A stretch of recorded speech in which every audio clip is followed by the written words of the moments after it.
Hello and welcome to Go-To Tech Reviews. Today we are updating my personal rig to the NZXT S340 Elite and giving a brief review. I'll be updating it to a black and white theme to give it more visual impact. Let's go ahead and see what the S340 Elite has to offer.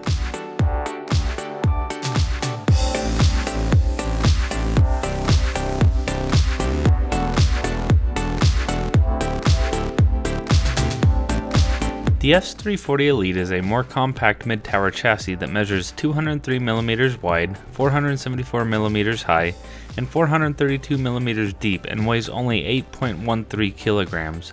This is significantly smaller than the fractal design Define S I used previously. The main star of the show is the tempered glass side panel. There's not much to say here other than it looks incredible and really showcases the PC well, all at an affordable price point of $99, which is impressive. The front features fan mounts for 240mm or 220mm fans and their respective radiator sizes. The rear of the case has 7 PCIe expansion slots and has mounting holes for a 120mm fan and or radiator for the exhaust. There are also mounts for either a 120mm or 140mm fan on the top of the case, which means no top mounting for larger radiator coolers. The VR-friendly front I/O is found on the top of the case and features headphone and microphone jacks, an HDMI pass-through, 2 USB 3.0 and 2 USB 2.0 ports, and finally the power button with LED. The main interior features 3 spots for 2.5-inch drives or a Hue Plus. Each has a sled and cutouts for ease of access. The front panel can be removed by pulling on the front, though I was surprised at how much force it really took, and I would have preferred it to be a little easier to remove. Once you remove the front panel, there's a magnetic front filter that's easily removable for cleaning.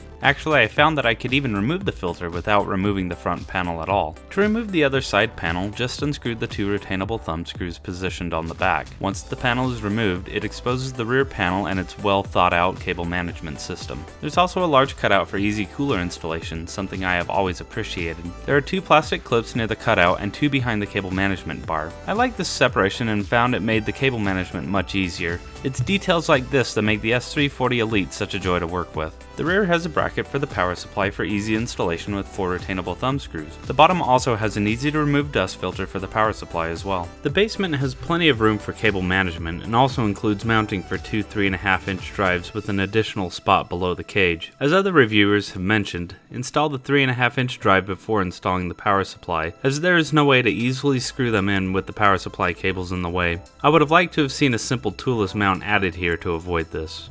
And let's not forget the infamous puck. The magnet on it is surprisingly strong, and what I thought initially was kind of gimmicky ended up being a very nice touch to an already fantastic case. I personally use it to store my headphones up front for easy access. I just think it looks cool.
Okay, so it's actually been about a week since I put together this build, and I've been using it, and I've also made a few modifications before I make another modification tonight.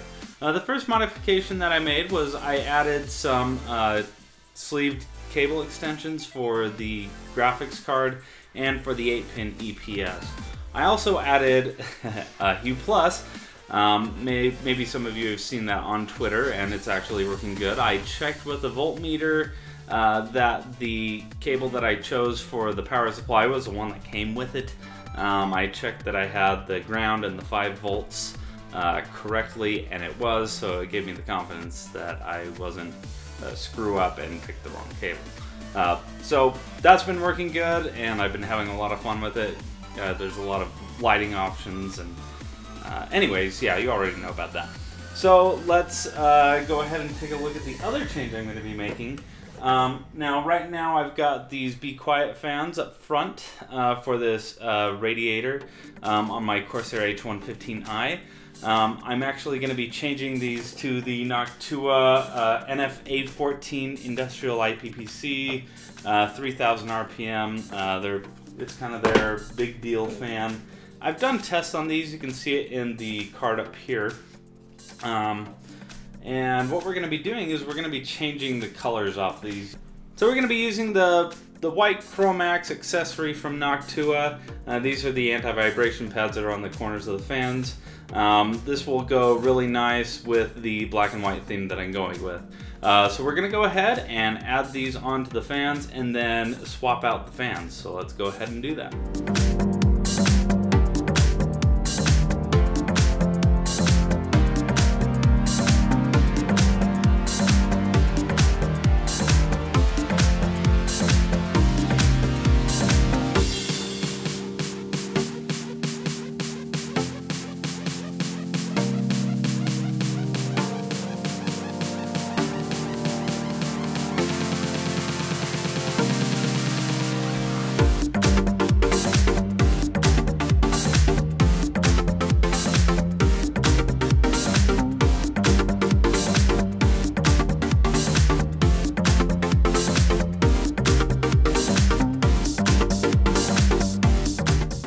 In conclusion, I am really happy about how my system looks in the NZXT S340 Elite.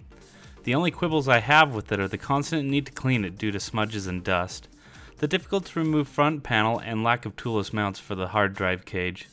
However, the positives far outweigh these and are easy to forgive. The highlights include the tempered glass, the $99 price point, the small size, excellent cable management, and ease of building. I really can't say how much I love the S340 Elite and how good my system looks in it. This is a home run case in my book, and one that I highly recommend. Anyways, thanks for watching. If you liked this video, give it a thumbs up, and if you haven't already, please subscribe to the channel. Stay tuned for more content, and as always, thanks for watching, and we'll see you next week.